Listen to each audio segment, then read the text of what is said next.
Assalamualaikum ji and a very warm welcome to all of you. सभिनीनि खे सलाम मुंहिंजी तरफ़ां सबा अली जी तरफ़ां अव्हां जी नई होस्ट जी तरफ़ां कीअं आहियो? उमेद आहे त बिल्कुलु ठीकु हूंदो, मज़े में हूंदो ऐं जी सुबुह जो हिकिड़ो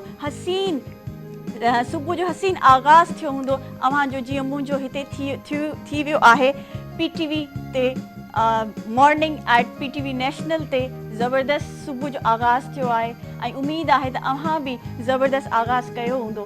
ईअं ई जीअं असां ज़िंदगी जो आगाज़ कंदा आहियूं ईअं ई डेली असांखे सुबुह जो हिकिड़ो सिज ॾिसण लाइ मिलंदो आहे ऐं उन खां पोइ जॾहिं असां अखि खोलींदा आहियूं ऐं पंहिंजनि खे ॾिसंदा आहियूं ऐं हिकिड़ी हसीन ज़िंदगी जो आगाज़ कंदा आहियूं। ईअं ई मां चवंदमि त ज़िंदगी गुज़ारण जा घणा ई तरीक़ा हूंदा आहिनि। जीअं मां सुबुह जो कम ते ईंदी आहियां, अव्हां सां मुलाक़ात कंदी आहियां ऐं मुंहिंजी ज़िंदगी जो हिकिड़ो हसीन आगाज़ थींदो आहे। सो इहे नंढियूं नंढियूं शयूं हूंदियूं आहिनि जेके असांजे ॾींहं खे त ख़ूबसूरत बणाइनि थियूं पर उन सां गॾु गॾु असांजी ज़िंदगी खे बि हसीन बणाइनि थियूं। सो ईअं ई हिन प्रोग्राम खे असां मज़ीद हसीन बणाईंदासीं, हिकिड़े तरीक़े सां हलंदासीं ऐं उन सां गॾु जी असां सां हिते ज़बरदस्त महिमान हूंदा, महिमाननि जो साथ हूंदो, असां वटि क्रिएटिव कॉर्नर हूंदो, असां वटि ज़बरदस्त खाधा पचंदा ऐं उन सां गॾु जी महिमाननि सां कचहरी जॾहिं थींदी त असां उन्हनि मां ज़रूरु कुझु पिराईंदासीं ऐं कुझु हासिलु कंदासीं ऐं पोइ ई हितां वेंदासीं ताकी असांजी जेको मक़सदु हूंदो आहे न हिन दुनिया में अचण जो उहो ज़रूरु पूरो थिए। असां कंहिं मां कुझु पिरायूं, कंहिं मां कुझु सिखूं त ईअं ई असां गॾु जेको आहे पंहिंजी ज़िंदगी खे हसीन बणाईंदासीं। ऐं जीअं चांहि जो कप मुंहिंजो अव्हां सां गॾु हूंदो सुबुह जो मॉर्निंग जे टाइम ते ऐं कोशिशि कंदासीं त नाश्तो ऐं चांहि जो कप अव्हां सां गॾु पीऊं। त ईअं ई कुझु अहिड़ा टिप्स आहिनि मूं वटि जेके ज़िंदगी गुज़ारण लाइ कुझु अहिड़ा टिप्स आहिनि जेके मां हींअर अव्हां खे ॿुधाईंदी हलां। असांजी ज़िंदगी में हिकिड़ी डिफरेंट स्ट्रगल हूंदी आहे हर इंसान जी। हर इंसान पैदा थींदो आहे, हिन दुनिया में ईंदो आहे, उन सां गॾु जी जॾहिं असां डिफरेंट फील्ड्स में वेंदा आहियूं, असां कहिड़े घर में पैदा थींदा आहियूं, उन जे हिसाब सां, उन सराउंडिंग जे हिसाब सां असांजी स्ट्रगल चेंज थींदी आहे। सो अहिड़ियूं कुझु टिप्स मां ज़रूरु अव्हां खे ॾींदी हलंदमि त ज़िंदगी गुज़ारण जूं छा टिप्स आहिनि, ज़िंदगी खे कीअं ख़ूबसूरत बणाइजे थो ऐं जी उहे टिप्स इहे आहिनि त ज़िंदगी खे बहितर ईअं बणाइजी सघिजे थो त असां माज़ीअ में न वञूं। जॾहिं असां माज़ी सोचींदा आहियूं, जॾहिं असां माज़ी जी शयुनि खे सोचींदा आहियूं त पोइ असांजी जेका फ्यूचर हूंदो आहे उन ते असरअंदाज़ थींदो आहे। इन करे असां कोशिशि कयूं त माज़ीअ खे विसारे ऐं उहे सभु शयूं पुठीअ पोइ उछलाए असां अॻिते वधूं। ऐं ॿियनि सां ॿियनि जी छा राय आहे अव्हां जी ज़िंदगीअ जे बारे में, अव्हां छा था कयो, त उन ते गौर करण खां बजाए अगरि अव्हां पंहिंजी ज़िंदगीअ ते गौर कयो ऐं पंहिंजी ज़िंदगीअ खे अॻिते वधायो ऐं उन हक़ीक़त खे एक्सेप्ट कयो त हा अॼु मां हे आहियां ऐं सुभाणे मां हिते हूंदमि, हिकिड़ा गोल सेट कयो ऐं ॿियनि जी ॻाल्हियुनि ते कॾहिं बि मां चवंदमि त गौर न कयो। छो जो चारि जॾहिं चवंदा आहिनि न त चारि वात आहिनि त उहे ॻाल्हाईंदा बि। जॾहिं चारि माण्हू आहिनि तव्हांजी ज़िंदगी में अहिड़ा नेगेटिव त उहे अव्हां खे ज़रूरु तव्हांजी टंग छिकींदा, तव्हांखे नाकाम करण जी कोशिशि कंदा, पर इहो ॾाढो ज़रूरी आहे त हर शइ खे पुठीअ पोइ उछलाए तव्हां अॻिते वधो। ऐं उन सां गॾु ज़िंदगीअ में हर कंहिंजो सफ़र डिफरेंट हूंदो आहे। मां चवंदमि अगरि अॼु मां हिते वेठी आहियां त ज़रूरु कुझु सफ़र काटे आई हूंदमि तॾहिं अव्हां सां गॾु अव्हां जे साम्हूं हिते वेठी आहियां। ऐं ईअं ई हर कंहिंजी जीअं असांजूं माइरियूं भेनरियूं असांखे ॾिसनि थियूं, उन्हनि जो बि हिकिड़ो डिफरेंट सफ़र आहे त उन सफ़र मां कुझु पिरायो, कुझु सिखो ऐं ज़िंदगीअ खे अॻिते वधाइण जी हिकिड़ी पॉज़िटिव तरीक़े सां कोशिशि कयो। ऐं वक़्तु ॾाढो बहितरीनु मरहम आहे। ईअं छो चवंदा आहिनि माण्हू त वक़्तु हिकिड़ो बहितरीनु मरहम आहे?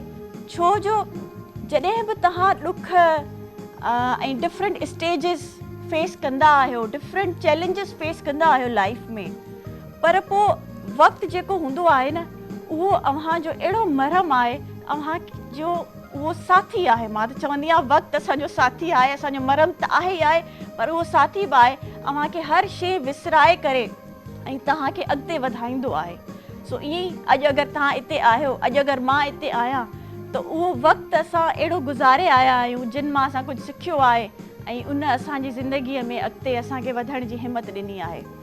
ऐं जी उन सां गॾु ज़बरदस्त हिकिड़ी ॻाल्हि ॿी बि आहे त ज़िंदगी गुज़ारण जूं घणियूं टिप्स आहिनि, पर उन सां गॾु गॾु जॾहिं असां ज़िंदगी खे ख़ूबसूरत, बल्कि अहिड़ी ख़ूबसूरत त असां हूंदा ई आहियूं ऐं हर इंसानु ख़ूबसूरत आहे, मां चवां थी, पर ख़ूबसीरत हुजणु इलाही ज़रूरी आहे। ख़ूबसीरत इंसान खे किरदारु बणाए थो। इंसान जो किरदारु जॾहिं हसीन आहे, जॾहिं इंसान जी सीरत ख़ूबसूरत आहे, मां चवां थी अगरि उहो इंसान बाय फेस, बाय लुक एतिरो ख़ूबसूरत न आहे, त मां चवां थी उहो पाण खे मंझराए थो हर फील्ड में, पंहिंजी फैमिली में ऐं हिन ज़माने में पाण खे मंझराए थो ऐं ज़बरदस्त हिकिड़ी ज़िंदगी गुज़ारण जे लाइ अॻिते वधे थो। ऐं घणो सॉरी, अॼु जीअं हाणे मौसम चेंज थी रहियो आहे ऐं जीअं सर्दी ईंदी आहे, पर जॾहिं वरी सर्दी वेंदी बि आहे त असांखे बीमार ज़रूरु कंदी आहे। सो ईअं ई अॼु मुंहिंजो बि गलो थोरो ख़राबु आहे ऐं दुआ थी कयां त अव्हां पंहिंजे घरनि में बिल्कुलु ज़बरदस्त हूंदो ऐं हिन सर्दी खां बचियलु हूंदो ऐं जेको सर्दी ऐं गर्मी जेको मिक्स मौसम हूंदो आहे इन मां बचियलु हूंदो ऐं पंहिंजो ख़्यालु रखंदा हूंदो। जीअं असां बि चांहि सां गॾु जी अव्हां सां कचहरी बि कयूं था ऐं ज़बरदस्त कचहरी जो साथ जॾहिं चांहि न हुजे न, मां चवंदी आहियां कचहरी में मज़ो न ईंदो। ऐं असां सिंधियुनि जी रिवायत आहे जॾहिं असां कचहरियुनि में वेहंदा आहियूं त चांहि बि हूंदी आहे ऐं असांजी नमकीन शयूं बि हूंदियूं आहिनि। सो ऐं जीअं गुलनि जी ज़िंदगी असांजी पोइ थी वेंदी आहे ऐं अहिड़ियूं मिठड़ियूं ॻाल्हियूं बि हूंदियूं आहिनि असां सां गॾु, चांहि सां गॾु ऐं पंहिंजनि जूं जेके मिठड़ियूं ॻाल्हियूं असां ॿुधंदा आहियूं, उन्हनि सां वरी असांखे ज़िंदगी जो हिकिड़ो नई राह मिलंदी आहे ऐं असां नई राह ते वरी असां हली पवंदा आहियूं। ऐं जीअं ज़िंदगी जूं ॻाल्हियूं मां कयां थी त ज़िंदगी जूं कहिड़ियूं टिप्स हूंदियूं आहिनि, छा असां ज़िंदगी ते अप्लाई करे, कहिड़ियूं टिप्स असां अप्लाई करे पंहिंजी ज़िंदगी खे मज़ीद हसीन ठाहे सघूं था। सो हिकिड़ियूं ॿियूं बि अञा कुझु टिप्स अञा आहिनि जेके मां तव्हांखे ॿुधाईंदी हलंदमि त ख़ुशी असांजे अंदर में हूंदी आहे। ख़ुशी न सिर्फ़ु असां अगरि जीअं मां या अव्हां मां बि केरु असां कोशिशि कंदा आहियूं त ख़ुशी असां ॿाहिरि वञी किथे ॻोल्हियूं, असां कंहिं ख़ुशी अहिड़े माण्हू में ॻोल्हियूं, असां कंहिं ते डिपेंडेंट थी वेंदा आहियूं। असां ईअं छो कंदा आहियूं? अगरि असां उहा ई ख़ुशी पंहिंजे अंदर में ॻोल्हियूं, सुबुह जीअं उथंदा आहियूं ऐं पंहिंजे कम में ख़ुशी ॻोल्ही, मां अगरि कुझु मानी खाधी, अहिड़ी पंहिंजो फेवरेट डिश खाधी, उन में ख़ुशी मूंखे मिली वई। सो इहे ख़ुशियूं पंहिंजे अंदर मां असांखे ॻोल्हणियूं पवंदियूं आहिनि, तॾहिं असांजी ज़िंदगी जेका आहे ख़ूबसूरत थींदी आहे। ऐं उन सां गॾु जी जॾहिं अव्हां ख़ुशि रहंदा आहियो ऐं मुस्कुराईंदा रहंदा आहियो, खिलंदा रहंदा आहियो ऐं मुर्कूं वंडींदा रहंदा आहियो, त मां चवंदी आहियां इहो बि हिकिड़ो ज़िंदगी जो वॾो अलमियो आहे त असां केतिरी बि तकलीफ़ हुजे, छा बि चैलेंजिस हुजनि, पर असां हिकिड़ी मुस्कुराहट जॾहिं पंहिंजे फेस ते रखंदा आहियूं ऐं हर कंहिंखे हिकिड़ो इहो स्माइली जेस्चर ॾींदा आहियूं, त मां चवंदी आहियां इहा असांजी ज़िंदगी जो वॾो हिकिड़ो अलमियो आहे। वरी हिकिड़ी अहिड़ी शइ आहे जेका असां अमल करे, जंहिं शइ ते अमल करे असां पाण खे बि ख़ुशि रखंदा आहियूं ऐं ॿियनि खे बि ख़ुशि रखंदा आहियूं। ऐं जी उन सां गॾु परेशानियूं ऐं ओवर थिंकिंग, इहा बि हिकिड़ी वॾो हिकिड़ो अहिड़ो बाइस आहे ज़िंदगी में असांखे उदास करण जो। ओवर थिंकिंग त हर कोई कंदो आहे, पर कुझु माण्हू सिर्फ़ु थिंकिंग कंदा आहिनि, पर कुझु माण्हू ओवर थिंकिंग कंदा आहिनि। छा ओवर थिंकिंग असांजी ज़िंदगी जे लाइ सुठी आहे? छा ओवर थिंकिंग असांजी ज़िंदगी जे लाइ ईअं आहे त असांखे करणु खपे ऐं उन सां असांजी ज़िंदगी में बहितरी ईंदी? न। अगरि मां कॾहिं कॾहिं ईअं पाण ते रखां ऐं मां हर शइ सोचे करे ऐं पंहिंजो मथो पकिड़े वेही रहां, त मां चवंदमि त मुंहिंजी ज़िंदगी जो जेको इहो गोल आहे, जेको मक़सदु आहे, उहो किथे मां छॾे ॾींदमि ऐं मां अॻिते न वधी सघंदमि। सो ओवर थिंकिंग हिकिड़ी अहिड़ी शइ आहे जीअं कंहिं शइ खे दीमक लॻी वेंदो आहे ऐं उहा सड़ी वेंदी आहे, उहा ख़तमु थी वेंदी आहे आहिस्ता आहिस्ता, ऐं उहा अॻिते न वधी सघंदी आहे, बल्कि जेको उहो हूंदो आहे फर्नीचर, उहो बि ख़राबु थी वेंदो आहे। सो मां चवंदमि ओवर थिंकिंग हिकिड़े इंसान जे लाइ ईअं ई आहे त असांखे दीमक लॻी वेंदो आहे ऐं असां जॾहिं ओवर थिंक करे करे करे पाण खे साड़ींदा आहियूं, पाण खे मारींदा आहियूं, बजाए इन जे त असां अॻिते वधूं। ऐं ज़बरदस्त ॿियूं अहिड़ियूं इलाही टिप्स आहिनि मूं वटि जेके मां अव्हांखे ॿुधाईंदमि। ऐं जी हिन शो में असां सिर्फ़ु टिप्स ई न बल्कि उन टिप्स ते अमल करण जो बि असां अलमियो असां अहद कंदासीं त इन टिप्स ते असां अमल कयूं ऐं वधि में वधि पंहिंजी ज़िंदगीअ खे बहितर बणायूं। हिते वेठे मां पंहिंजी ज़िंदगीअ खे बहितर बणायां ऐं अव्हां कोशिशि कयो त पंहिंजी ज़िंदगियुनि खे बहितर बणायो। इहे कुझु शयूं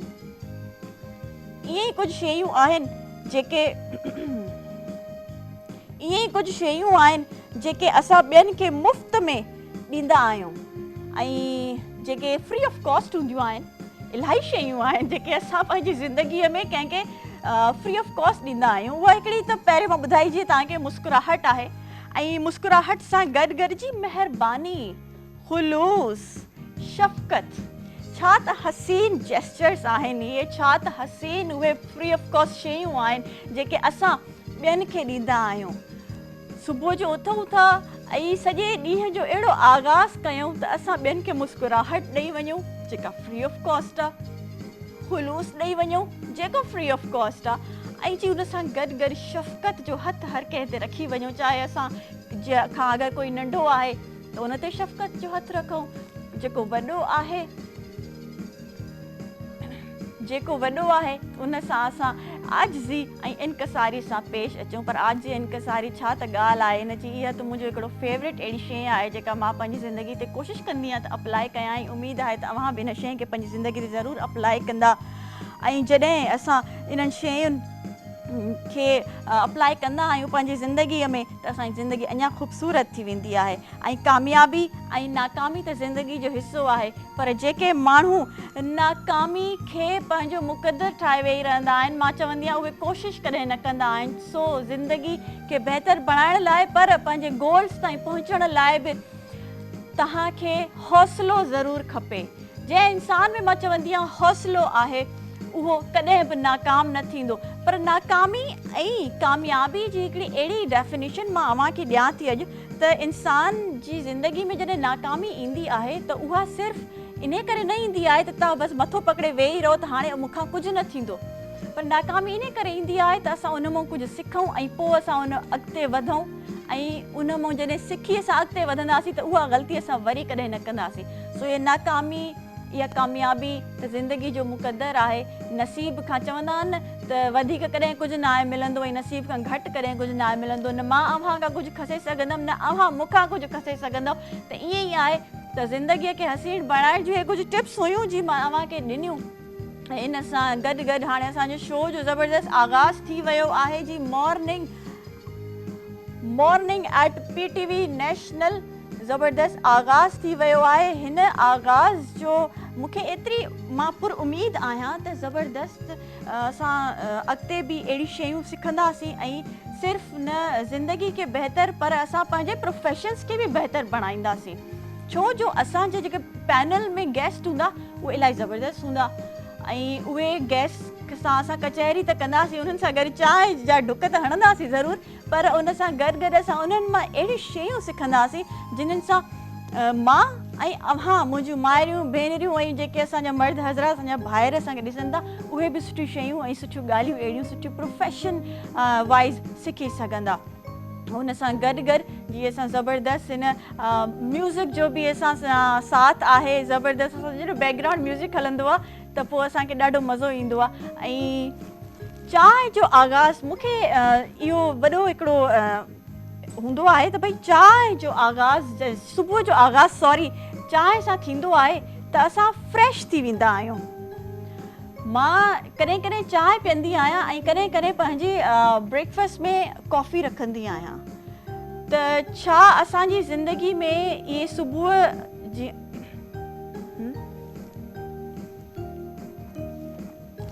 ठीकु आहे नाज़रीन, हाणे मूंखे जेको आहे डायरेक्टर साहिबु जेको इंस्ट्रक्शन्स आहिनि त भई असांखे जीअं मां इलाही ॻाल्हाइणु शुरू कंदी आहियां त पोइ वरी चवंदी आहियां त हाणे पंहिंजी ॻाल्हि पूरी कयां, पर इहा ॻाल्हि पूरी थी वई आहे ऐं मज़ीद इन खे अॻिते वधाईंदासीं। पर जीअं रिवायती ब्रेक जो टाइम थी वियो आहे, शॉर्ट कमर्शियल ब्रेक जो टाइम थी वियो आहे, मॉर्निंग एट PTV नेशनल में असां सां गॾु रहिजो, कारे न वञिजो, शॉर्ट कमर्शियल ब्रेक ते था वञूं।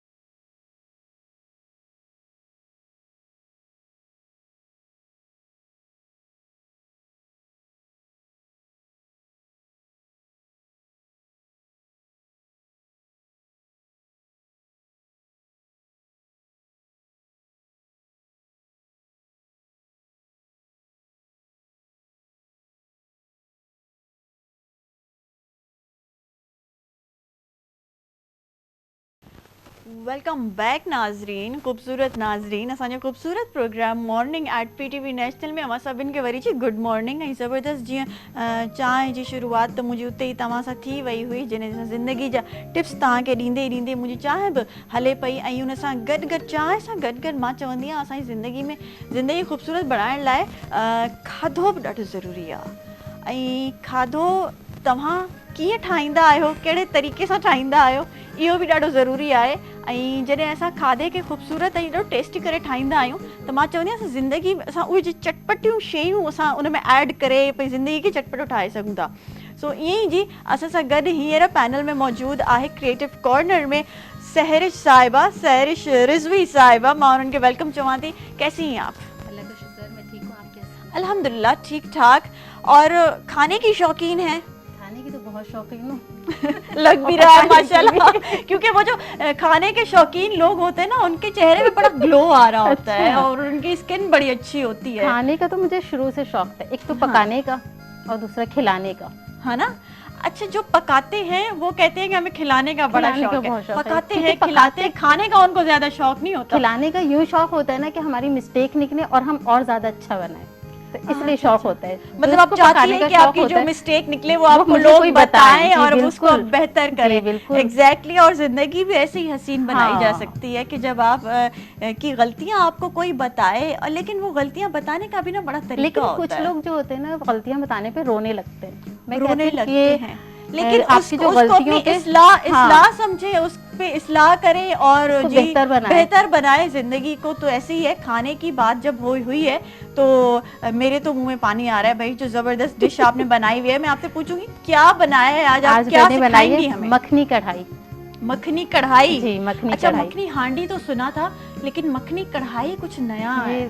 मेरी अपनी रेसिपीज हैं जो उल्टा सीधा करके बनाती रहती मतलब हमारी जो शेफ है, शेफ सहरिश, वो क्रिएटिव भी बहुत है, तभी आप हमारे क्रिएटिव कॉर्नर में है। तो मखनी कढ़ाई मक्खन से निकली है, कढ़ाई मक्खन से बनी हुई है। अच्छा, इसमें ऑयल यूज नहीं है? ठीक है, मक्खन। तो इसके अज्जा और इसका तरीका बताती चले। इसको मैंने सबसे पहले मक्खन को मैंने थोड़ा सा गरम किया, उसके अंदर प्याज, मक्खन हमारे पास है 150 ग्राम, उसके अंदर मैंने 3 प्याज की जो गठियाँ होती हैं नॉर्मल साइज़ की, दरमियानी साइज़ की, उसको पीस के फिर उसमें हल्का सा ब्राउन कर लिया मक्खन के अंदर।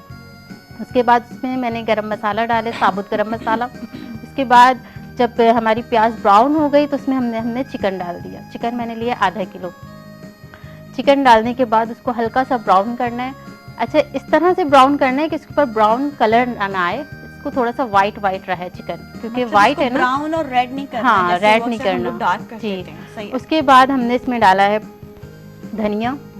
अच्छा, धनिया मैं जब भी यूज़ करती हूँ ना, मैं घर का पिसा हुआ यूज़ करती हूँ, बाहर का मैं यूज़ नहीं करती, क्योंकि उसमें अलग ही टेस्ट आ जाता है। बाहर का आपने देखा होगा कि अक्सर धनिया जो होता है वो पाउडर सा होता है, तो इसलिए मैं घर का यूज़ करती हूँ। घर का होता है वो बड़ा नेचुरल, हाँ, उसकी खुशबू भी अच्छी। अच्छा, जब उसको भूनते हैं ना, जब भी उसमें खुशबू अच्छी आ रही होती है, इसको भून के हमने 2 टेबल स्पून इसमें डाला है धनिया, 2 टेबल स्पून इसमें डाला है ज़ीरा। उसके बाद हमने इसमें थोड़ी सी कुटी मिर्ची डाली है। उसके बाद उसको भून लिया, बादाम का पेस्ट डाला है। मुझे इधर मैं इंटरप्ट करूंगी, जीरा आपने साबुत डाला है या पीस के डाला है? जीरा साबुत भी डाला है, जीरा पीस के भी डाला है। सही है। अच्छा, साबुत गरम मसाला जब हमने डाला है ना, जब जीरा डाला है ½ टीस्पून, उसके बाद हमने 1 टीस्पून भून के पीस के डाला है। ठीक है। तो उसके बाद हमने इसमें डाला है बादाम का पेस्ट, तकरीबन 10 से 12 बादाम का पेस्ट बना लें। और बादाम का पेस्ट बाहर मिल जाता है आप? नहीं, मैंने खुद बनाया। खुद कैसे बनाना है? उसका तरीका क्या है? उसको बादाम को ब्लेंडर कर लें, उसका पेस्ट बन जाएगा जी। सही है, उसका पेस्ट बन जाएगा, वो पेस्ट डाला है।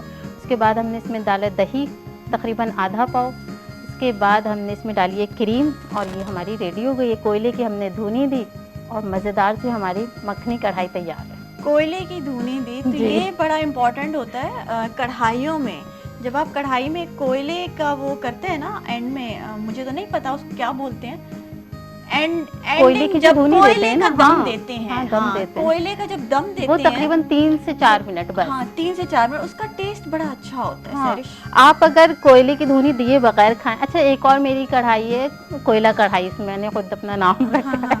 उसका भी अगर कोयले की धुनी से पहले आप खाएं तो उसका अलग टेस्ट होगा, लेकिन धुनी के बाद आप खाएंगे तो माशाल्लाह वाह वाह करते रहेंगे सब। जबरदस्त जबरदस्त। और उस ये हम चपाती के साथ भी इंजॉय कर चपाती सकते के साथ हैं, भी खा नान के सकते हैं, साथ, नान भी खा गार्लिक नान, सकते हैं, प्लेन जी नान, जो भी बिल्कुल। वो सारे मेन्यू में होते हैं पराठे हमारे के साथ भी खा सकते हैं, लच्छेदार पराठे। हाँ, लच्छेदार पराठे के साथ भी ठीक है। अच्छा, इन कढ़ाइयों की बड़ी किस्में होती हैं, जैसे मखनी आपने कहा, अब ये मखनी हांडी भी है, मखनी दाल भी है, मखनी मखनी कढ़ाई कढ़ाई भी भी है। है। अच्छा, ये मखनी इस मखनी वजह से है क्योंकि क्योंकि उसमें मक्खन से बन रहा है ना, मक्खन तो इसलिए शुरू मखनी में है। ही आपने जी, मक्खन बिल्कुल। डाला है, इसमें ऑयल का बिल्कुल ऑयल भी का यूज इस्तेमाल नहीं नहीं है। अच्छा, वो जो देसी घी होता है, क्या इसमें हम वो यूज कर सकते हैं? जी, आप इसमें वो भी यूज कर सकते वो हैं, लेकिन उसको भी फिर मखनी लेकिन कढ़ाई उसको फिर बोलेंगे। मखनी कढ़ाई नहीं कहेंगे। उसको फिर आप क्या बोलेंगे? घी यूज कर रही हैं ना, हाँ। देसी घी, तो उसका नाम मक्खन तो नहीं डालेंगे हाँ। ना, तो इसलिए मखनी कढ़ाई नहीं रख सकते हम उसका नाम। अच्छा, मुझे इतना नहीं पता, मतलब इतनी डीप चीजें मुझे नहीं पता, लेकिन हाँ, बना तो मैं भी लेती हूँ। लेकिन जी, इसकी खुशबू बड़े हमारे सेट पे भी फैली है, और हम अच्छा। लोग ये शो खत्म होने के बाद मुझे ऐसा लग रहा है कि हम कढ़ाई पे ही सारे टूटेंगे। अच्छा, घर में कोई फरमाइश आती है कि सहरिश आज ये बना दो, सहरिश मेहमान आ घर रहे हैं, में आज ये बना ज्यादातर दो। जो फरमाइश होती है 3 मिल्क केक। 3 मिल्क केक, मतलब आप बेकिंग भी जी, करती बेकिंग हैं? भी करती बस हूँ। पो नाज़रीन, असां ज़रूर हिननि जा केक्स भी खाईंदा से पंहिंजे प्रोग्राम में, ॾाढो ज़रूरी है। अच्छा, मीठे की क्या अहमियत है हमारी ज़िंदगी में, आप बताएं। मीठे की तो बहुत अहमियत है, क्योंकि देखें हर वक्त हम जब नमकीन खाते रहते हैं ना, अच्छा काफ़ी टाइम जब हम नमकीन खाते रहते हैं ना, तो हमारा दिल चाहता है कुछ मीठा होना चाहिए। अच्छा, कुछ मीठे में कभी कभार हम गुड़ भी खा लेते हैं, हाँ। कि भाई नहीं, गुड़ खाना चाहिए, गुड़ खा लेते हैं, तो गुड़ से भी हमें बहुत फ़ायदा देता है। और मीठा जो है तकरीबन मुझे तो बहुत ही पसंद है, और मीठा खाना सुन्नत भी है। सुन्नत भी है, और हर सुन्नत खाने है। के बाद आपको हर मीठा खाने खाना के बाद, ज़रूरी है। अच्छा, कहते हैं कि काफ़ी फिटनेस ट्रेनर्स और डाइटिशियंस, न्यूट्रिशनिस्ट, तो ये लोग कहते हैं कि भाई मीठा आप छोड़ दें, शुगर छोड़ दें, और अगर उसके ऐसा जो लगता है आधी ज़िंदगी substitutes- ख़त्म हो गई, वाकई ना। अगर शुगर नहीं खाते, हम मीठा हाँ। नहीं खाते, ऐसा लगता है आधी ज़िंदगी ख़त्म हो गई। लेकिन पहले वो मैं लोग बहुत क्या बनाती खाएं, थी। सहरिश, जो डाइट करते हैं, जो बड़े डाइट कॉन्शियस होते हैं, वो मीठे की जगह क्या खाएं? वो मीठे की जगह क्या गुड़ खाएं? खा सकते हैं। गुड़ तो और ज़्यादा मीठा होगा ना, वो मीठा है, वो तो और कि ज़्यादा ब्राउन शुगर, व्हाइट आपको मैं शुगर, वो एक ही बताऊं कि बात है। जब मैं जब बेकिंग करती थी, बहुत ज़्यादा मैं बेकिंग करती थी, फिर जब मेरी अम्मी को शुगर हो गई ना, तो मैंने बेकिंग करना छोड़ दी। क्योंकि जब मैं बेकिंग करते करते ना, अम्मी को, अम्मी टेस्ट करके बताइएगा कैसा है, अब मैं खुद भी पीछे हट आपने गई। इतनी मीठी अम्मी- मीठी चीजें खिला अम्मी खिला पापा के यही अपनी अम्मी कहते को हैं शुगर शुगर दे दी। कर दिया, मुझे शुगर ना करना। अच्छा, कहते हैं कि शुगर आपको तभी होती है जब आपके वो इनहेरिटेंस में होती है, तब आपको होती है। मीठा खाने से तो मीठा खाने से कोई नहीं फर्क होती, नहीं हाँ। पड़ता।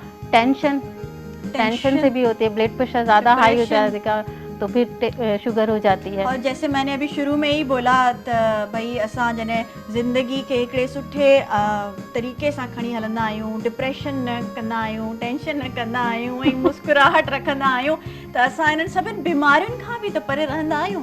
इहो त केॾी सुठी ॻाल्हि आहे कि हम लोग बीमारियों से भी दूर रहते हैं, जब हाँ। हम अपनी ज़िंदगी पे अच्छी चीज़ें अप्लाई करते हैं, अच्छी सारी चीज़ों पे अमल करते हैं। हाँ, ऐसे ही है। बिल्कुल अच्छा, ऐसे ही क्या है। ऐसा अमल है जो आप अपनी जिंदगी पे अप्लाई करके अपनी जिंदगी को चेंज किया है, खूबसूरत बनाया है? कि आज हमारी ना तो शो का कहते हैं ना, टॉपिक यही जैसे है। हर मर्द के पीछे एक औरत का हाथ होता है कामयाबी के, इस तरह से मैं कहती हूँ हर औरत के पीछे मर्द का भी हाथ होता है। बिल्कुल सही कह रही हैं इसी आप। तरह से मेरी कामयाबी के पीछे मेरे भाई, मेरे फादर, मेरा भाई जो है मुझे हर इंस्टीट्यूट में पिक एंड ड्रॉप दी उसने, हर जगह जहाँ मैंने कहा ना खबर मुझे यहाँ जाना है, अली मुझे यहाँ जाना है, वो लेके गए मेरे भाई।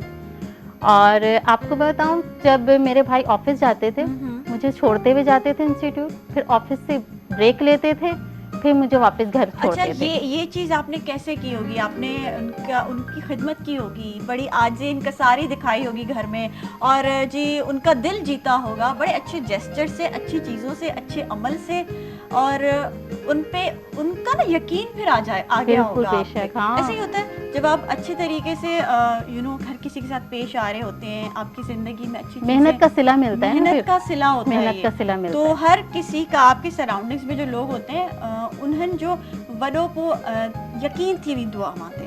पोइ जीअं असांजी ख़वातीन आहिनि, असांजूं माइरियूं भेनरियूं, उन्हनि खे पोइ जेको करिणो आहे, मां चवंदी आहियां उन्हनि जा चाहे मुड़ुस हुजनि, उन्हनि जा भाइर हुजनि, पीअर हुजनि, उन्हनि खे एतिरो सपोर्ट कंदा आहिनि। इहो सभु इन सां ई थींदो आहे। तव्हां ख़िदमत कयो ऐं थोरी महिनत कयो पंहिंजे घर में, ऐं अहिड़ा खाधा पचाए ॾियो। अच्छा, खाने वो कहते हैं ना कि मर्द का जो दिल का रास्ता होता है वो खाने पेट से गुजरता है। हाँ, तो ऐसा कुछ आपने किया होगा भाइयों के लिए तकरीबन मेरे भाई छोटे हैं, मुझसे छोटे हैं। हाँ। तो हमारे घर में शुरू से है कि बड़ों की इज्जत करना, बड़ों की बात मानना। तो जब भाई मेरे छोटे थे तो शुरू से यही था कि खाना पकाना खिलाना जिम्मेदारी थी सर पे। तो इसलिए शुरू से भाइयों ने कहना माना, अगर नहीं भी देती तब भी कहना मानना ही था, क्योंकि हमारे फादर ने कहा है कि बड़ी बहन का कहना मानना है। अच्छा, घर में आप सबसे बड़ी हैं? जी, सबसे तो बड़ी। वो सारी जिम्मेदारी मतलब काफी छोटी एज से ही आप पे आ गई होगी। अच्छा, तो मतलब सोचा था कि हाँ भाई बड़े होके फिर शेफ ही बनूंगी? नहीं, मैंने नहीं सोचा था, क्योंकि थोड़ा मैं जो हूँ, हम माशाल्लाह से बहनें थी, तो पढ़ाई में मैं थोड़ी सी वीक थी। अच्छा। और मेरे फादर हमेशा यही कहते थे कि देखो तुम कुछ ना बनना, सारी बहनें कुछ ना कुछ बन जाएंगी, सब अपने अपने मुकाम पे पहुंच जाएंगे और तुम ना पहुंचना। और आखिर आप पहुंच मैं पहुंच गई। पता है ये सब होता है, ये सारी चीजें बहुत घरों में देखी गई हैं। और जब आप डिफरेंट लोगों से मिलते हैं ना तो वो बोलते कहते हैं ना कि जब हमें ना लोगों की degrade बातें किया जो जाता होती था। हैं ना, वो हमें कुछ बना देती हैं। एग्जैक्टली, वो लोग चाय कहते में हैं कि हम हमें पत्ती degrade डालते किया हैं, जाता हाँ। था, हमें कुछ समझा नहीं जाता था। तो फिर हमने स्टैंड लिया और फिर हम कहीं पहुंच गए, हाँ। कुछ कर इसी लिया। तरह से देखें आप, अंडा उबालते हैं, अंडा हाँ। कच्चा होता है, जब उसको हम उबालते हैं पकाते हैं, इसी तरह से हमारी बातें जब पकती हैं ना तो हम कुछ ना कुछ निखर के आते हैं, अंडा सख्त हो जाता है, इसी तरह से हम भी सख्त हो जाते और हैं। ये कितनी अच्छी बात है कि आपने अपने हुनर को ही प्रोफेशन बना लिया। अच्छा, बड़ा कि आजकल सोशल मीडिया जो दौर आजकल है, असां जो ख़वातीन जेके असांखे ॾिसी रहियूं आहिनि उन्हनि खे ज़रूरी न आहे त का डिग्री पई हुजे अव्हां वटि, कोई यूनिवर्सिटी तव्हां वियूं हुजो, या तव्हांखे कुझु करण लाइ कंहिंजी इजाज़त जी ज़रूरत हुजे। मां चवंदमि अगरि तव्हांखे कोई हुनर आहे, चाहे उहो ट्रोपो ॾियण जो हुनर आहे, को कपिड़ा सिबण जो हुनर आहे, मानी पचाइण जो हुनर आहे, या काफ़ी अहिड़ा हुनर हूंदा आहिनि। असांजे सिंध में त भई रिलियूं ठहंदियूं आहिनि ऐं बर्थ थींदा आहिनि। इहे हुनर बि तव्हां सिर्फ़ु तव्हां वटि जेको फ़ोन आहे, तव्हांजी इहा स्क्रीन वॾे कम जी शइ आहे, तव्हां इन स्क्रीन खे यूज़ करे, इन फ़ोन खे यूज़ करे पंहिंजो हुनर सॼी दुनिया जे अॻियां आणे सघो था। ऐं जीअं सहरी असां वटि मिसाल आहे त हुननि वटि हुनर हुयो खाधे पचाइण जो, उन्हनि इन हुनर खे यूज़ कंदे स्क्रीन, चाहे वो टीवी स्क्रीन पे हुजे या फिर फ़ोन की स्क्रीन हो, हाँ। उस पे ज़रूर आप सोशल मीडिया पे भी आप ज़रूर कुछ ना जी, कुछ जी। करती होंगी। मेरा पेज है किचन कैसल बाय सहरिश के नाम से, ज़बरदस्त। फेसबुक पे है, और यूट्यूब पे मैं अपनी रेसिपीज अपलोड करती रहती हूँ, अपलोड करती हैं, ताकि एग्जैक्टली और लोग भी यही सीखें। मैंने अभी बात बोली। हमारी सारी जो माएँ बहनें हमें देख रही हैं कि जो भी हुनर है हमारे पास, समझ तो गई होंगी आप, जी, जी, सिंधी समझ समझ में आती गई। होगी, तो वो आप सोशल मीडिया के ज़रिए आप बहुत कुछ कर सकते हैं, बेशक। बहुत आगे उस चीज़ को, अपने काम को पहले ले जा ये सकती था हैं। कि हमारी रेसिपीज जो थी वो अम्मी से सीखी, हमने सीखी, फिर हमने दूसरों को सिखा दी। अब ये है हम और लोगों को भी सिखा दे सकते हैं हाँ। सोशल मीडिया के अच्छा, जरिए। ये कोई वो दौर तो है नहीं ना कि जो आपके पास हुनर है तो वो आपके हम पास तक के ही ही है, रहेगा। वो हम तक ही हाँ। रहेगा, हमारे घर की चार दीवारी तक ही रहेगा, ऐसा तो कुछ है नहीं भाई। आपके पास ये जो छोटी सी स्क्रीन है ना फोन, ये बड़ी करामत बड़ी है, काम की चीज़ हो बड़ी गई है। काम की चीज़ है। इसके ज़रिए आप दुनिया दुनिया फतह को कर पता सकते कर हैं। सकते तो हैं। ऐसा ही है जैसे आपने किया है आज, माशाल्लाह आप इतनी ज़बरदस्त शेफ़, और सारी दुनिया में आपके ज़रूर देखे जाते होंगे, रेसिपीज़ आपकी पसंद की जाती होंगी, और जैसे हमें भी ये पसंद है रेसिपी। अच्छा, कौन सी ऐसी डिश है जिस पे आपको बहुत ज़्यादा अप्रिसिएशन मिली और कहा कि बस एंड हो गया? वो है chicken tikka sandwich cake. Chicken tikka sandwich cake? जी, मतलब उसमें टिक्का भी, उसमें सैंडविच भी, वो उसमें केक वेजिटेबल भी है, भी? ओके। उसमें सब कुछ है। आपकी अपनी क्रिएशन है मेरी या? अपनी क्रिएशन है, ज़बरदस्त। मेरी अपनी रेसिपी है, क्योंकि उस पर मुझे अवार्ड भी मिले हैं काफ़ी, और वो काफ़ी लोग पसंद करते हैं, क्योंकि उसकी जो लेयर है, पहले मैं वेजिटेबल की लेयर लगाती हूँ, फिर उसके बाद टिक्के की लेयर लगाती हूँ। सारे वेजिटेबल्स इसमें यूज़ करती हैं? जी। अच्छा। गाजर है, शिमला मिर्च है, गोभी है, टमाटर है, खीरा है, उसकी लेयर लगती है, फिर उसके बाद टिक्के की लेयर लगती है, फिर उसके बाद सॉस डलते हैं। टिक्के की लेयर कैसे, मतलब मुझे समझ नहीं आया। वो टिक्का मसाला होता है खाली या पूरी चिकन होती है? चिकन होती है, उसके हाँ जी। चिकन के रेशेस कर लेते हैं। ओके, छोटे छोटे से रेशेस केक कर में लेते हैं। चिकन? केक में चिकन साउंड्स डिफरेंट टुडे। हाँ, तो फिर उसके बाद फिर उसके ऊपर डबल रोटी रखते हैं। हाँ। फिर उसके बाद दोबारा इसी की लेयर लगाते हैं, फिर उसकी फ्रॉस्टिंग करते हैं क्रीम से। उसको पूरा शेप दे देते हैं केक का।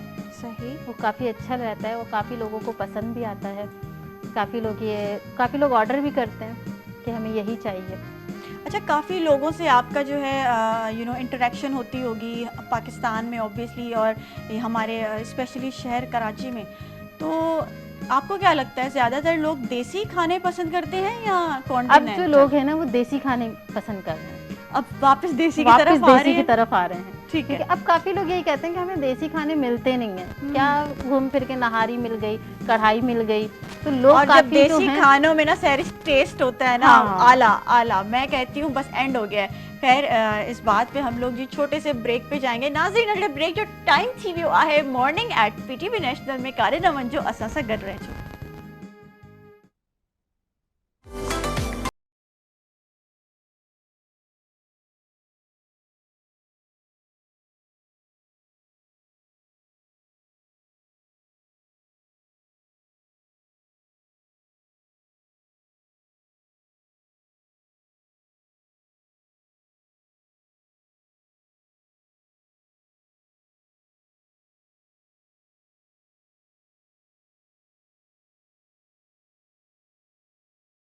बैक नाज़रीन, पीटीवी जी ज़बरदस्त हिन ट्रांसमिशन मॉर्निंग में अवां के गुड मॉर्निंग। ऐं ज़बरदस्त असां सां हींअर महिमान भी मौजूद आहिनि, ऐं महिमाननि ॾे मां तकिड़ो तकिड़ो वेंदमि, छो जो भई महिमाननि खे त टाइम ॾियणो आहे। असांजे घर में जॾहिं जीअं ईअं ई आहे, तव्हांजे घर में महिमान हूंदा आहिनि त तव्हां चवंदा की किचन जा कम, हे कम हो कम जल्दी जल्दी असां निपटाए पंहिंजे महिमाननि ॾे वञूं, छो जो उन्हनि खे टाइम ॾियणु ॾाढो ज़रूरी आहे। सो हाणे मां जेतिरी बि कचहरी थी ऐं जेको बि थियो, उमेदु आहे त उन मां ॾाढो ज़बरदस्त अव्हां पिरायो हूंदो ऐं असां बि पिरायो आहे। ऐं उन सां गॾु गॾु जी हाणे असां वटि ज़बरदस्त पैनल में महिमान आहिनि, उन्हनि खे तव्हां काफ़ी टाइम खां स्क्रीन ते ॾिठो आहे।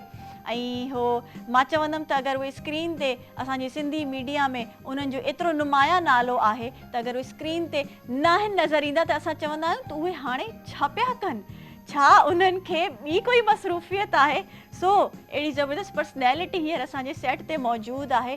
एक्टर आहिनि, डायरेक्टर आहिनि, ऐं जी गॾु गॾु प्रोड्यूसर बि आहिनि, ऐं एतिरो सभु कुझु उहे करे रहिया आहिनि। कीअं मैनेज कंदा आहिनि, मां उन्हनि खां पुछंदमि। वेलकम चवंदमि असलम भुट्टो साहब खे। अस्सलाम वालेकुम सर, कीअं आहियो? वालेकुम अस्सलाम, एंड मां बिल्कुलु ठीकु आहियां ऐं good to see you. Thank you ऐं welcome to the show. Thank you very much. असांजो पहिरियों शो आहे ऐं तव्हां माशाल्लाह ज़बरदस्त गेस्ट असां सां गॾु आहियो। त हिकिड़ी जीअं चवंदा न 4 चंड लॻी विया आहिनि, त उहे 4 चंड लॻी विया आहिनि असलम साहब। बिल्कुलु, this is honour for myself. त मां तव्हांजो फर्स्ट प्रोग्राम उन में मुंहिंजी एंट्री थिए, ऐं इन खां अलावा हिन प्रोग्राम जो जनरल मैनेजर बि न हो। जी इहा बि हिकिड़ी जी, जेका तमामु हिकिड़ी सुठी ॻाल्हि थी। सो त पोइ कीअं पई गुज़रे ज़िंदगी ऐं कहिड़ी मसरूफ़ियत आहिनि? एक्चुअली लाइफ असां जेके शोबिज़ सां रिलेटेड माण्हू हूंदा आहियूं, पोइ चाहे एक्टर हुजे, डायरेक्टर हुजे, राइटर हुजे, होस्ट हुजे, मतिलबु लाइफ ऑलमोस्ट जेका आहे सा उहा रनिंग हूंदी आहे। भॼ भॼा में आहे। हा, भॼ भॼा हूंदी आहे। बसि पोइ कॾहिं कहिड़े चैनल ते, कॾहिं कहिड़ी असाइनमेंट आहे त कॾहिं कहिड़ी असाइनमेंट आहे, कॾहिं ड्रामे जी रिकॉर्डिंग हूंदी आहे एज़ एन एक्टर, कॾहिं वरी ड्रामे खे डायरेक्ट करिणो पवंदो आहे, कॾहिं वरी सफ़ा परदे जे पोयां हूंदा आहियूं त सिर्फ़ु पोइ लिखिणो हूंदो आहे। अच्छा, माशाल्लाह, तव्हां एक्टिंग बि करे रहिया आहियो ऐं शुरूआति तव्हां एक्टिंग खां ई कई हुई, ऐं शुरूआति ते त असां सफ़र ते हलंदासीं ज़रूरु हींअर, पर गॾु गॾु डायरेक्शन ऐं प्रोडक्शन बि कयो था, त कीअं मैनेज कंदा आहियो? मुश्किल न आहे हिकिड़े एक्टर जे लाइ जेको एतिरो माशाल्लाह तव्हां मशहूरु ऐं सुठियूं शयूं तव्हां आवाम खे ॾिनियूं आहिनि, त उन लाइ वरी परदे जे पोयों वारो कमु कीअं एक्सपीरियंस आहे? एक्चुअली इन में थींदो ईअं आहे त जॾहिं तव्हां को बि कमु कयो था, हीअ त ख़ैर शो बिज़नेस जो कमु आहे, पर तव्हां पंहिंजी कंहिं बि फील्ड में जॾहिं तव्हां हथु विझंदा आहियो त पोइ तव्हांखे सिर्फ़ु ऐं सिर्फ़ु उन ते अप्रोच करणी पवंदी आहे, उन ते महिनत करणी पवंदी आहे ऐं उनखे सम्झणो पवंदो आहे। त मां त पंहिंजो जेको बि पहिरियों कमु हूंदो आहे, जेको बि यानी आख़िरी कमु हूंदो आहे, मां उनखे पहिरियों कमु सम्झी कंदो आहियां। ज़बरदस्त। ऐं स्टिल मां कोशिशि कंदो आहियां त मां जेके बि मुंहिंजा शोबा आहिनि, जिन में लिखण बि आहे, एक्टिंग बि आहे, डायरेक्शन बि आहे, या इवन कॾहिं कॾहिं मां पंहिंजे यूट्यूब चैनल जे लाइ ड्रामा बि ठाहींदो जी आहियां जी ब्लॉगिंग YouTube ते बि ईंदासीं, इहा बि हिकिड़ी वॾी कहानी आहे। ब्लॉगिंग बि कंदो आहियां या मां वरी अॼुकल्ह होस्टिंग बि शुरू कई आहे। जी जी जी मुंहिंजो हिकिड़ो शतरंज प्रोग्राम आहे। हाँ जी इहे सभु शौक़ु मां पूरा कंदो आहियां। सोचींदो आहियां त वक़्तु तमामु घटि आहे मूं वटि, मां जेतिरो कयां त पोइ मूंखां पोइ वरी दुनिया मूंखे यादि त रखे। बिल्कुलु ईअं ई आहे। ऐं इंसान जीअं वक़्तु जीअं तव्हां चयो त ॾाढो घटि आहे असां वटि। असां ज़िंदगी जो हिकिड़ो सफ़र आहे जेको शुरू थिए थो, ऐं असां उन सफ़र में छा छा कयूं था, कहिड़ी कहिड़ी असां जॻह ते छा छा कयूं था, वरी असांजी मंज़िल ते कीअं पहुचूं था, उहो ॾाढो ज़रूरी आहे। सो इहा तव्हांजो सफ़र जॾहिं शुरू थियो, कॾहिं खां शुरू थियो ऐं पोइ कीअं शुरू थियो? कंहिंजी का अहिड़ी ऑफर अची वई या अव्हां पाण सोचियो हुयो त न बचपन खां मूंखे भई एक्टिंग ई करणी आहे? न, मूं त कॾहिं बि कोन सोचियो हुयो। ऐं मां लाड़काणे जो रहवासी आहियां ऐं लाड़काणे तमामु वॾा वॾा एक्टर प्रोड्यूस कया आहिनि, जी सलाहदीन तुनियो ऐं ॿिया बि घणा ई आहिनि। त मां बि उतां जो ई आहियां। ऐं बसि पोइ मूंखे त क़तन शौक़ु न हो। इवन मां जॾहिं ग्रेजुएशन बि कई तॾहिं बि मूंखे शौक़ु न हुयो। पोइ ओचितो टेलीविज़न ते सलाह जो हिकिड़ो ड्रामो पियो हले, तॾहिं ब्लैक एंड वाइट हुयो। त मूं चयो यार त मां बि त करे सघां थो न। मां बि त गुड लुकिंग आहियां, मां बि त करे सघां तो पोइ बहरहाल पोइ वरी इन ई दैट वाज़ द 1984 1984 ज़बरदस्त। साईं मरहूम मोहम्मद बुज़ समीजो साहब प्रोड्यूसर हुयो। जी जी पोइ उन मूंखे चांस ॾिनो। शुरू में ॿ ड्रामा नंढे कैरेक्टर में ॾिनई, पोइ वरी तमामु वॾा कैरेक्टर, पोइ यको हलंदा आयासीं। पोइ यको हलंदा आया। अच्छा, उन खां पोइ वरी तव्हां डायरेक्शन में आयो, प्रोडक्शन में आयो, ऐं उन जो कीअं इतफ़ाक़ थियो? कहिड़ी शइ तव्हांखे इंस्पायर कयो? एक्चुअली 1997 में मां लिखणु त मतिलबु 85 खां शुरू कयो हो ड्रामो। अच्छा, एक्टिंग सां गॾु गॾु लिखणु तव्हां शुरू हा, करे मां छॾियो? ड्रामो लिखणु शुरू कयो नाटक रंग में। पोइ वरी 95 में या 96 में मूंखे यादि नथो अचे, हिते असांजे पाकिस्तान टेलीविज़न ते हैदर इमाम रिज़वी साहब तमामु वॾो प्रोड्यूसर हो, जिन जा बेशुमार वॾा वॾा सीरियल्स थियल आहे। त उन मूंखां हिकिड़ो सीरियल लिखारायो, अब क्या होगा। सही। उहो मूं लिखियो ऐं उन में साईं पोइ सेट ते रिकॉर्डिंग कंदो त पोइ मूंखे चवंदो तुम नीचे फ्लोर पे बैठो और देखो मैं क्या कर रहा हूँ। हाँ जी। पोइ मूंखे वरी शौक़ु जाॻियो हुयो। अच्छा। पोइ उतां मां सिखियमि। पोइ वरी छा थियो जो हैदर भाई मूंखां काफ़ी ॿिया ड्रामा लिखाराया। उहे साईं वरी पोइ कंहिं हिकिड़े ॿिए चैनल ते कया। पोइ कॾहिं कॾहिं मूंखे चवंदो त तूं इहे 4 सीन आहिनि 5 सीन वञी करे आ। जी जी। पोइ मां उहो करे ईंदो हुउमि। पोइ उन में मुंहिंजी चुकूं कढंदो हुओ, पोइ मुंहिंजी उन में करेक्शन कंदो हुयो। सही आहे। पोइ इहो मुंहिंजी जेका फीडबैक थी या मुंहिंजी जेका ट्यूनिंग थी हाँ जी। एज़ डायरेक्टर, उहा हैदर इमाम रिज़वी कई। सही। जंहिंजे करे मुंहिंजे फ्रेम्स में जेकॾहिं मां ड्रामो रिकॉर्ड कंदो आहियां त अक्सर तव्हांखे हैदर इमाम रिज़वी जा जेके मख़सूस फ्रेम्स हूंदा आहिनि उहे नज़र ईंदा, उहा झलक ईंदी हूंदी। जी हा। ठीकु आहे। अच्छा, असलम साहब, इहो ॾाढो ज़रूरी हूंदो आहे हिकिड़े राइटर जे लाइ त उन जो वॾो फोकस हुजे स्टोरीअ ते ऐं वरी ग्रिप हुजे स्टोरीअ ते। त उहो कीअं, छा नेचुरल हूंदी आहे या इंसान पढ़ी लिखी करे पोइ उन में उहा थींदी आहे? छो जो चवंदा आहिनि तव्हांजी स्क्रिप्ट जेका हूंदी आहे न, तव्हांजी पूरी जेको ड्रामे जो निचोड़ हूंदो आहे ऐं उहो तव्हांखे ॿुधाईंदो आहे त भई हीअ स्क्रिप्ट एतिरी स्ट्रॉन्ग आहे। एक्चुअली कीअं लिखंदा आहियो? का आमद थींदी आहे या कोई माण्हू खे ॿाहिरि ॾिसंदा आहियो, अहिड़ी स्टोरी उन मां ठाहींदा आहियो? एक्चुअली ही बाय बर्थ न हूंदी आहे। जीअं एक्टिंग बाय बर्थ हूंदी आहे, जी, ही बाय बर्थ न हूंदी आहे। सही। डायरेक्शन ऐं राइटिंग इन खे सिखणो पवंदो आहे ऐं सिखण जा कुझु ॿिया तरीक़ा हूंदा आहिनि। जीअं लिखण जे लाइ तव्हांखे लिटरेचर पढ़णो पवंदो आहे। हाँ जी। लिटरेचर पढ़ंदव त तव्हांजा दिमाग़ जा पेजिस खुलंदा वेंदा ऐं पोइ तव्हांजा पेजिस खुलंदा त तव्हांजी सोचनि में इज़ाफ़ो थींदो। सही। इज़ाफ़ो थींदो त पोइ तव्हांखे आमद थींदी वेंदी त हीअ बि आहे, हीअं बि आहे, हीअ बि कयां, हू बि कयां, हीअ बि लिखां। पोइ वरी जॾहिं तव्हां लिटरेचर बि पढ़ंदव, अख़बार पढ़ंदव, रिसाला पढ़ंदव, मैगज़ीन्स पढ़ंदव, पोइ उन में जेके इवेंट्स रोज़मर्रा जी ॻाल्हियूं उहे तव्हां कंसीव कंदव त छा इन खे मां कंहिं स्टोरी में शामिलु कयां। हाँ जी। त पोइ इहो ईअं हिकिड़ो तरीक़ो हूंदो आहे इहो। ज़बरदस्त। मतिलबु जीअं अॼुकल्ह माण्हू वठनि था भई डिग्री इन्हनि सभिनि शयुनि जी डायरेक्शन जी बि डिग्री हूंदी आहे ऐं इन सभु जेको एक्टिंग जी बि डिग्री आहे अॼुकल्ह त एग्जैक्टली ईअं ई आहे Exactly. त उहे जेके माण्हू पढ़ी अचनि था उन में ऐं जेके माण्हू पढ़ी नथा अचनि बसि ईअं ई थोरो एक्सपीरियंस आहे लिखण जो त बसि त उन में कहिड़ो फ़र्क़ु आहे उहो पोइ हिकिड़ी उहे जेके पढ़ी नथा अचनि ऐं लिखनि था पोइ उहे हिकिड़ी जाइ ते अची पोइ फ्रीज़ था थी वञनि एग्ज़ैक्टली छो उहो त लॉन्ग टर्म नथा हलनि लॉन्ग टर्म नथा हलनि छो त उन्हनि वटि पोइ सब्जेक्ट्स जी जेका आमद आहे उहा कोन थी थिए हा सब्जेक्ट्स जी आमद तॾहिं थींदी जॾहिं तव्हां लिटरेचर पढ़ंदव ऐं पढ़ंदा वेंदो गहराई में सही, वेंदो सही, ऐं हीअ उहा गहराई आहे जेका खुटे ई कोन थी यानी हू इन सम्झ त लिखण जो हिकिड़ो समुंड आहे जंहिंजो को किनारो कोन्हे को सही पोइ तव्हां जीअं वेंदो तीअं हलंदा वेंदो लिखंदा वेंदो तव्हां कोन खुटंदो पर हो जेके असांजा जेके फैंसी राइटर्स आहिनि मां उन्हनि खे फैंसी राइटर्स चवंदो आहियां पोइ हिकिड़ी जाइ ते अचे फ्रीज़ था थी वञनि सही अगरि हिकिड़ी स्टोरी हुनजी निकिरी बि वई मशहूरु थी बि वई त ॿी मुंहिंजे ख़्याल सां उन ॿियूं अॻिते एतिरियूं उन्हनि जूं मशहूरु नथियूं थी सघनि छो जो उन्हनि में एतिरी स्ट्रॉन्ग उन्हनि जी स्क्रिप्ट न हूंदी जी हा ज़बरदस्त ऐं जी काफ़ी माण्हू आहिनि असांजे मीडिया में जेके अचनि था स्पेशली मां ख़वातीन जी ॻाल्हि कंदमि ऐं कुझु अहिड़ियूं छोकिरियूं आहिनि असांखे ॾिसी रहियूं हूंदियूं त उहे मीडिया में अचणु बि चाहिनि थियूं त छा प्लेटफॉर्म असांजी सिंधी मीडिया में स्पेशली अहिड़ो आहे जो नया माण्हू न्यू कमर्स अची सघनि स्पेशली असांजूं माइरियूं भेनरियूं बिल्कुलु अची सघनि थियूं हिकिड़ो हूंदो आहे न कॉन्फिडेंस हुजे बसि कॉन्फिडेंस हुजे ऐं फैमिली जी सपोर्ट हुजे यानी ईअं न थिए जो फैमिली उन्हनि खे चवे त असां जो बैकग्राउंड जेको आहे सो उहो नाहे जो तव्हां वञी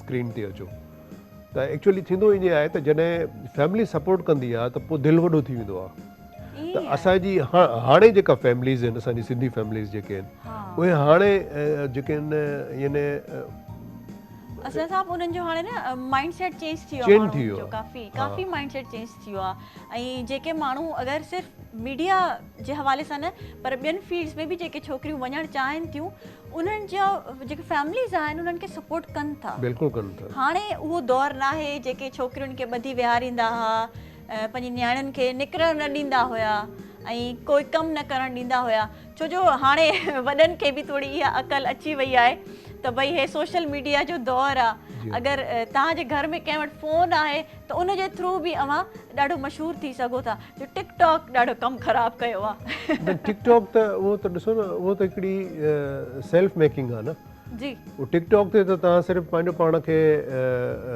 जेको आहे पॉपुलर कंदो या मतिलबु फ़ोन रखी तव्हां को बि इवेंट जेको आहे को बि कॉन्टेंट तव्हां पाण ई ठाहींदो ऐं सिर्फ़ु लिपसिंग करणी आहे हा रिंग लाइट पई आहे उनजे साम्हूं तव्हांखे लिपसिंग करणी आहे तव्हांजी पंहिंजी उन में कोई एफिशिएंसी कोन्हे उहो तॾहिं थींदी जॾहिं तव्हां वरी ॿिए जे हथ में वेंदो ॿिए जे हथ में वेंदो यानी तव्हां कंहिं चैनल ते वेंदो या कंहिं स्टूडियो में तव्हांजी रिकॉर्डिंग थींदी या कंहिं बंगले में तव्हांजी रिकॉर्डिंग थींदी ॿियो को कंदो पोइ तव्हांखे तव्हांजे क्वालिटीज़ जी ख़बर पवंदी पोइ ख़बर पवंदी त तव्हां में छा आहे जी इहो आहे ईअं त आहे अच्छा इन सोशल मीडिया बि असांजी जेके मीडिया प्लेटफॉर्म्स आहिनि जीअं असांजा घणियूं अहिड़ियूं शयूं आहिनि प्रोडक्शन हाउसिस आहिनि घणियूं अहिड़ियूं शयूं आहिनि उन्हनि घणो कमु ख़राबु कयो आहे मां ईअं चवंदमि तव्हां छा था सम्झो न एक्चुअली सोशल मीडिया थोरो कॉन्फिडेंस ॾिनो आहे कॉन्फिडेंस ईअं हूंदो आहे त के माण्हू थोरो किॿाईंदा आहिनि शाय हूंदा आहिनि कैमरास खां शाय हूंदा आहिनि फ्लोर खां शाय हूंदा आहिनि या माण्हुनि खां शाय हूंदा आहिनि पोइ उन्हनि जी शायनेस खे ख़तमु करिणो पवंदो आहे ऐं उहो ख़तमु थींदो उन्हनि जी कॉन्फिडेंस आहे उन्हनि में कॉन्फिडेंस पैदा कबो आहे मतिलबु तव्हां सम्झो था त हिकिड़ी फ़ोन जी स्क्रीन जे साम्हूं अगरि तव्हां एक्ट कयो था तव्हां लिपसिंग कयो था त उन सां कॉन्फिडेंस बिल्ड थिए थो कॉन्फिडेंस बिल्ड थिए थो ऐं प्लस उन कॉन्फिडेंस खे तव्हां कंटिन्यू कंदा अचो ईअं न थिए त उन ई जाइ ते तव्हांजो कॉन्फिडेंस हाई आहे ऐं वरी जॾहिं तव्हां सेट ते अचो था या ड्रामे जी फील्ड में अचो था या कंहिं ॿिए वॾे प्लेटफॉर्म ते वञो था उते तव्हांजो कॉन्फिडेंस ब्रेक थी वञे उनखे कंटिन्यू करिणो आहे सही ॾाढी ज़बरदस्त ॻाल्हि असां हींअर सिखी आहे त जेके असांजूं भेनरियूं घर वेठे स्क्रीन ते पंहिंजी फ़ोन जी स्क्रीन ते कुझु अहिड़ो कंटेंट ठाहिनि थियूं कोई अहिड़ी वीडियोस क्रिएट कनि थियूं पाण ऐं ॾाढो ज़रूरी आहे त उनखे वरी तव्हां अॻिते एज अ प्रोफेशन बि वठी सघो था। किथे प्रोडक्शन हाउसिस ते वञो, ईअं ई आहे, प्रोडक्शन हाउस ते वञो, कॉन्टेक्ट कयो। इवन हाणे फेसबुक ऐं स्पेशली ॿियनि अहिड़ा प्लेटफॉर्म्स आहिनि जिते ॾाढी असांखे पज़ीराई मिले थी ऐं उतां तव्हां अॻिते निकिरी सघो था। सो इन ज़बरदस्त ॻाल्हि ते जी असां नंढिड़ो ब्रेक जो टाइम थी वियो आहे। PTV जी हिन ज़बरदस्त ट्रांसमिशन में ब्रेक जो टाइम थी वियो आहे, पर उन खां पहिरियों मां असलम साहब खे थैंक यू चवंदमि त तव्हां असांखे पंहिंजे क़ीमती टाइम मां असां थोरो वक़्तु असांखे बि ॾिनो ऐं ॾाढी ज़बरदस्त कचहरी थी, काफ़ी कुझु सिखण लाइ मिलियो। ऐं जेको असांजो मोटिव हूंदो आहे न असलम साहब, त असां कंहिं मां तव्हां मां कंहिं मां बि पंहिंजी टीम मेंबर मां कुझु सिखी वञूं ऐं असां पंहिंजी ज़िंदगी ते अमल कयूं। So thank you so much for being on the show. वरी इंशाल्लाह मुलाक़ात थींदी अव्हां सां। नाज़रीन, नंढड़े ब्रेक जो टाइम थी वियो आहे, काॾे न वञिजो, असां सां गॾु रहिजो।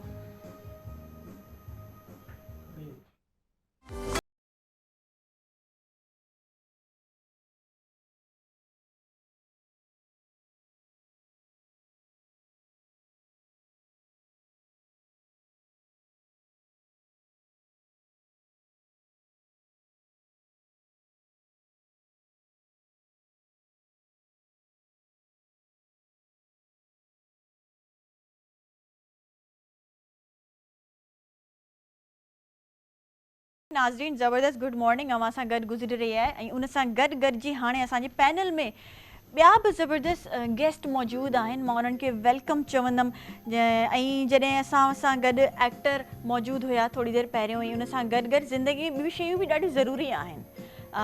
त काफ़ी ख़वातीन अहिड़ियूं हूंदियूं आहिनि असांजी ज़िंदगी में जेके कमिटी रखंदियूं आहिनि ऐं पोइ उन्हनि जी हिकिड़ी अमाउंट तव्हांखे मिलंदी आहे ऐं पोइ तव्हां चवंदा हाणे इहे असां किथे यूटिलाइज़ कयूं।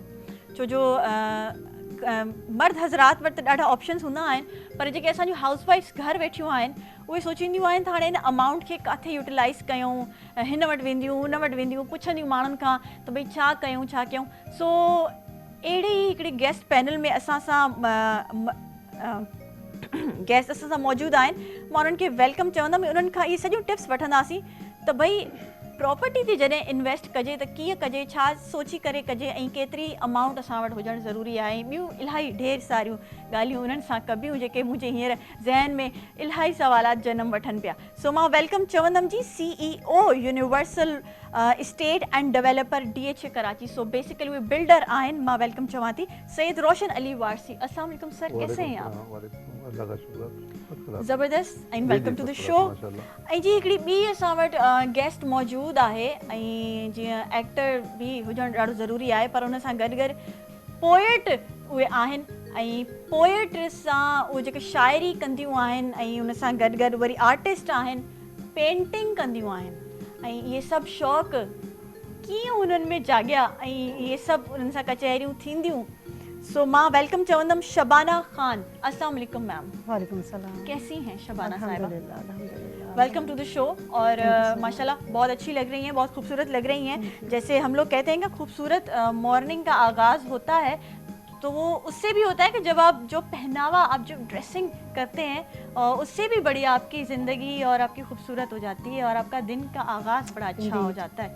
क्योंकि जब आप अच्छे लग रहे होते हैं तो सब आपको बड़े अच्छे तरीके से कॉम्प्लीमेंट भी करते हैं। तो उस हिसाब से सबसे पहले सर मैं आपसे पूछना चाहूँगी रोशन साहब के बिल्डर के लिए क्या ज़रूरी है ज़िंदगी में, क्योंकि सिर्फ एक ड्राई प्रॉपर्टी के लोग जो होते हैं ना, प्रॉपर्टी में काम करते हैं, बड़ी ड्राई लाइफ हो जाती है उनकी, तो कैसे मैनेज करते हैं रूटीन को, काम को, फैमिली को, हर चीज़ को?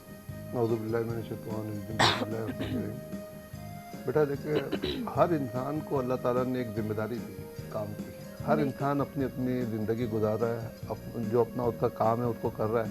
इसी तरीके से रियल इस्टेट जो एजेंट हैं या डेवलपर जो है वो भी अपना काम कर रहे हैं।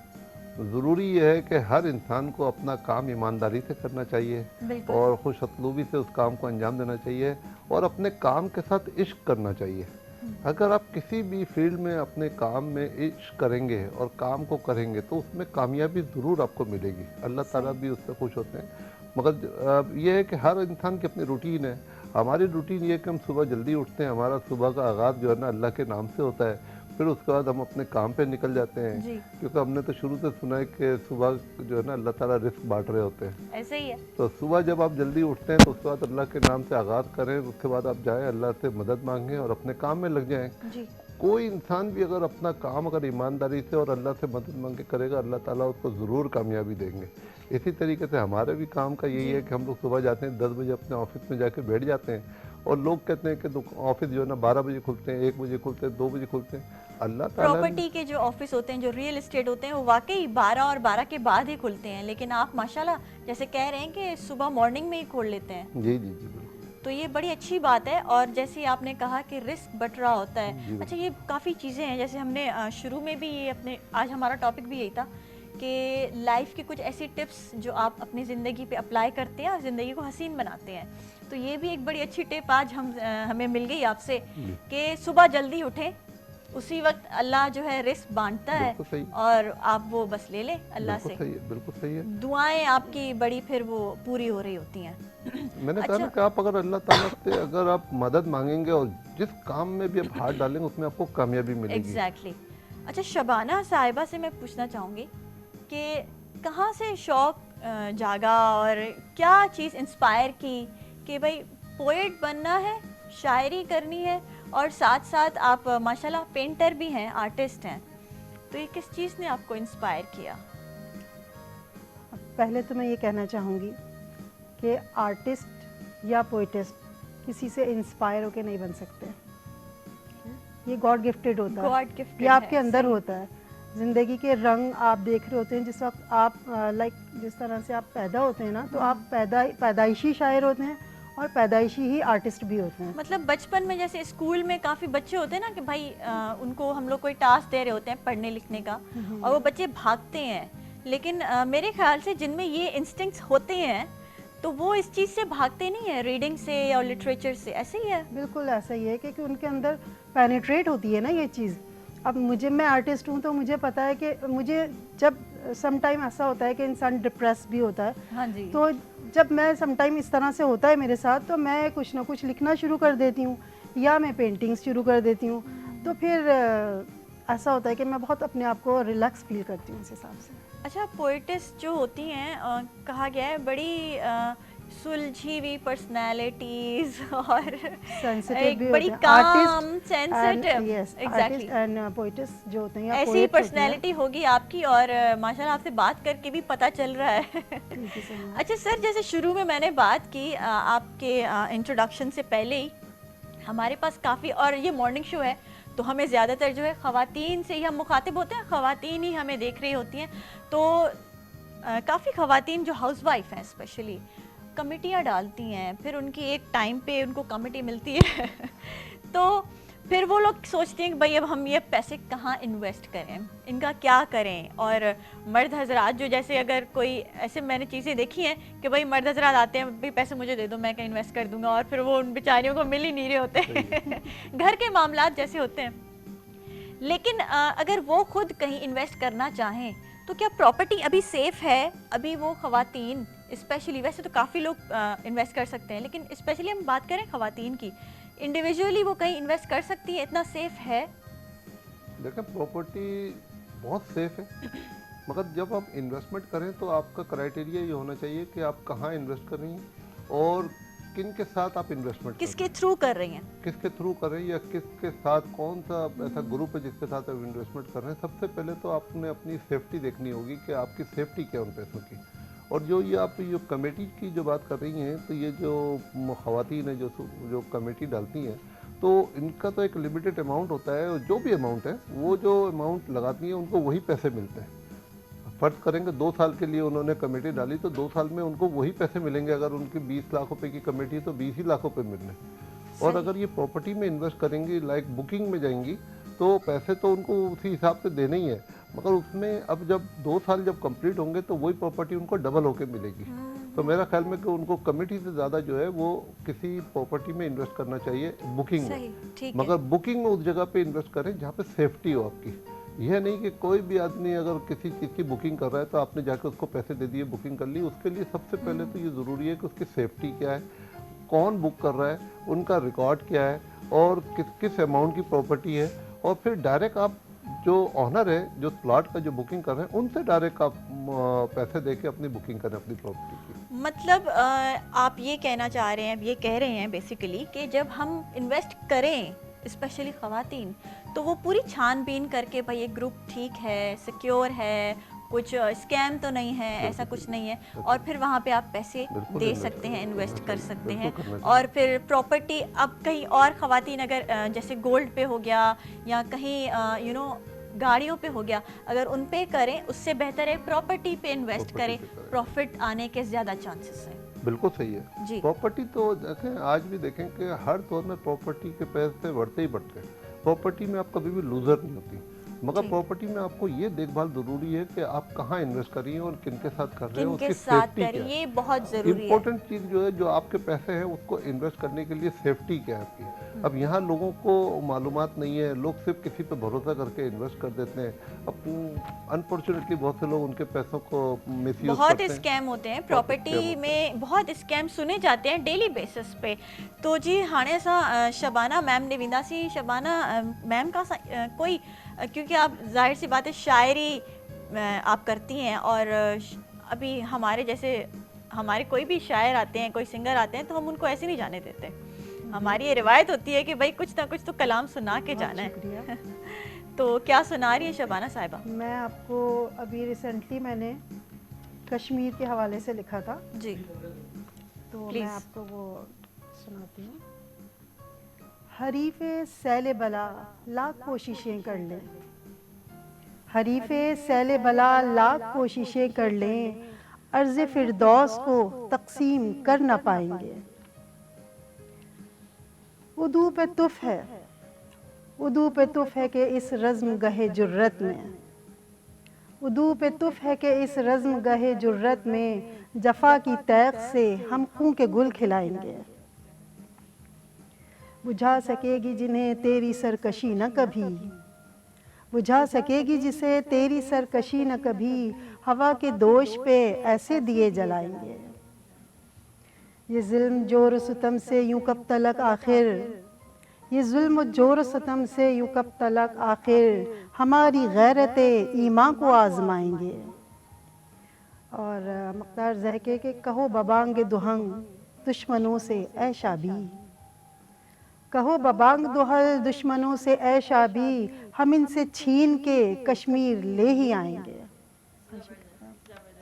क्या ही बात हो गई, और बहुत ज़बरदस्त कलाम, बहुत ज़बरदस्त शायरी, और उम्मीद है कि आपने खुद लिखी है और उम्मीद आपकी नहीं, अपनी यकीन उम्मीद है। जी बिल्कुल बिल्कुल यकीन है। जो लिखवाती हैं उनको मुताशायरात कहा जाता है। अच्छा, जिनकी अपनी होती है वो शायरात होती है। शायरा होती हैं। ठीक है जी, अल्हम्दुलिल्लाह। बहुत ज़बरदस्त। और सुन के एक एक जज्बा सा आ गया, एक उम्मीद की किरण जैसे होती है वो आ गई। इसमें कुछ तो मुश्किल अल्फाज थे, अगर आप कहेंगी तो मैं बाद में दूसरी और भी। जी इंशाल्लाह ज़रूर मौका मिला तो नेक्स्ट प्रोग्राम्स में आपसे और भी हम ऐसे ज़बरदस्त शेर सुनेंगे।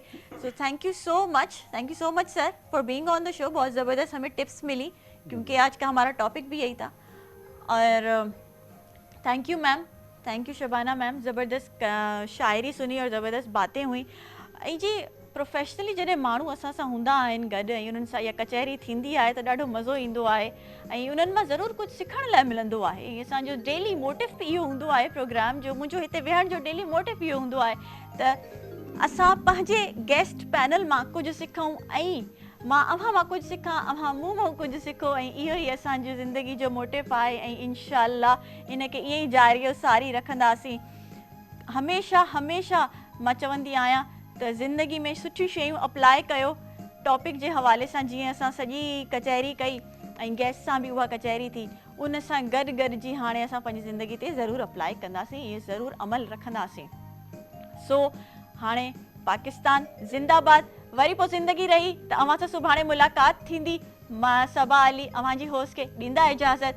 अल्लाह हाफ़िज़।